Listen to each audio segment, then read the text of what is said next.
இப்படியே சுற்றுதா இது கீழே போச்சா பெரிய ரவுண்டு ஃபஸ்ட்டு இருக்குது நியூட்ரல் செகண்டு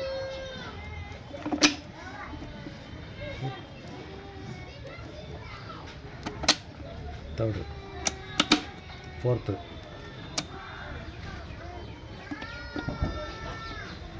இதில் இது ஃபிட் பண்ணாக்கா ஃபிஃப்த்து ரிவர்ஸ் வரும்.